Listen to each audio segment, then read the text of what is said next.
Hello, ladies and gentlemen. This is Eddie Marcus here again. Isn't it amazing?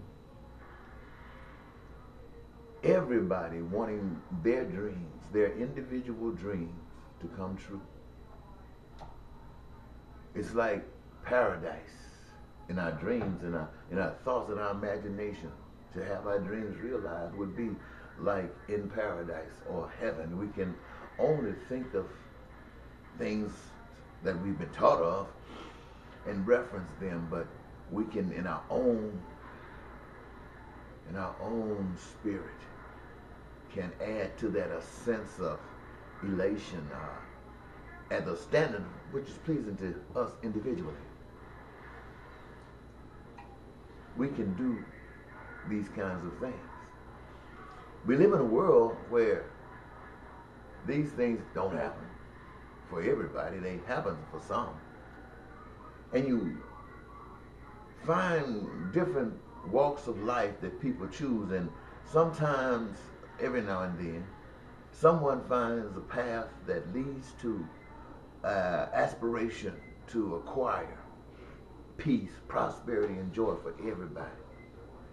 They have this yearning, this desire to see people laughing and not crying, to see people rejoicing and not going through sorrows, to see people glad to wake up in the morning and excited about getting sleep at night.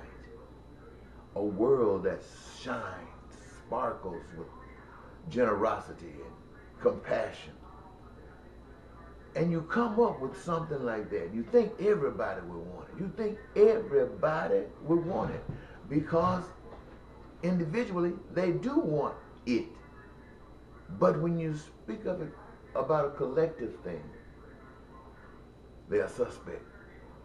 And they'd rather, it seems, follow something that they know is going to fail. They just hope it doesn't include them in their failure, knowing that it's going to really mess somebody up, rather than take a chance.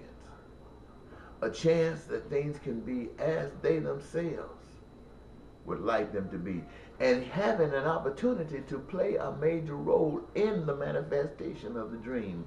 In fact, the realization of the dream is founded on the realization that the people desire to have such.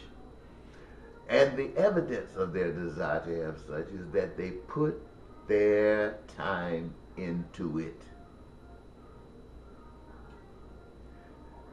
And that, my friend, seems like it's such a simple thing to do because the rewards are so great. We are getting older now faster than we should be.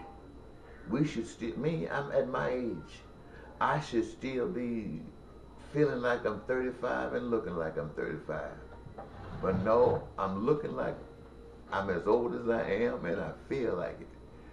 But at the same time, I got this desire to speak to you about peace, because I know when I was younger, and even today, to hear someone speak of peace, to hear someone speak of prosperity for all people and joy, it brings joy to my heart just to hear somebody speak on it. I'm not too crazy about the speaking. I'm more crazy about the action. But to hear someone speak on it today, and so I speak to you because I wish someone would speak to me. But I'm not just speaking for talking's sake. What I'm speaking to you about is this. I am going to do this and am doing it. But I want you to notice this. Every time, and you know this, someone stands up for what is right for you and all of us, they're killed. They're killed. You know it's a controlling mechanism because the fact that a person gets killed scares the hell out of you.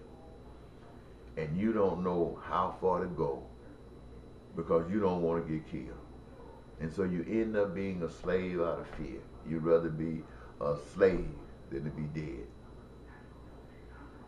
And That's understandable. That's not your fault. You have been, and you are as genuine as anybody else. But that's not your fault. You were brought up with that type of lack of love for others, lack of you would whatever you are, you're not totally responsible yourselves. But to get out of it, to get out of that, you are totally responsible. I myself,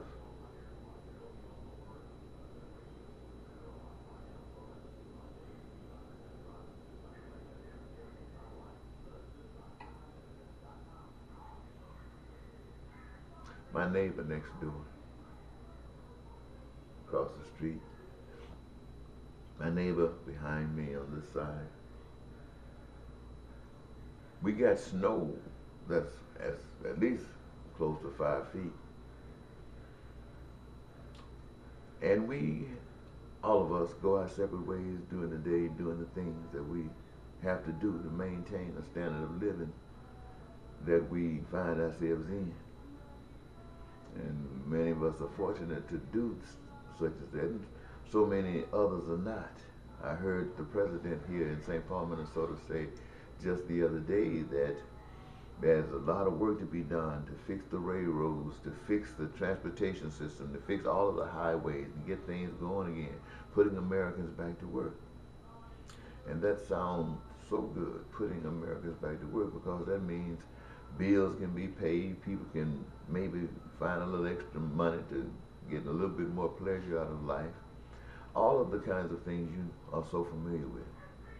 But can you imagine these workers, these highway workers, I don't know how to really refer to them, but you know what I'm speaking of, in a group mixed with teachers and engineers and ditch diggers and janitors, and who didn't hear one thing mentioned about them. And so money will be coming to the state to deal with certain types of construction, certain type of employment, allowing certain groups of people out of all this here pool of messed up people get a chance to make a little more of a balance while leaving everybody else behind. And you know and I know that that's not right, but it got us thinking that, well, maybe next time it'll be another group. Well, ladies and gentlemen, I want you to hear, in my way of thinking, that's never right. That's never right, because there is a way. There is a way. Now, if I start telling you this way and you start listening to me, I'm going to be killed. I want you to know up front right now. I know that. I know I will be killed. That's why I know I'm on it. That's why I know I got it together. That's why I know I'm cool. That's why I know I'm on the mark. That's when because they go kill me. But this is what I want you to know.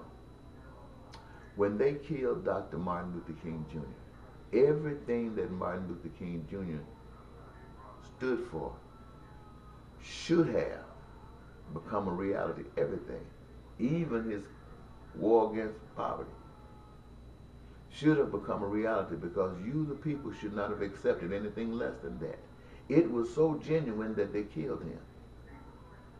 The same for Malcolm X. Whatever Malcolm X stood for, when he spoke about people, when he spoke about black people, when he spoke about all people, what he spoke for, when he was killed, what he represented should have become a thing that the people, the public, must demand. And so what I'm saying to you is that what I represent is peace and prosperity and joy, not for me and my family and black people, but every human being on earth. Every human being. Every human being. And when I get shot, or whatever, however they want it to come, for that, then every last one of you know that everything I have been telling you and so many others are telling you is the absolute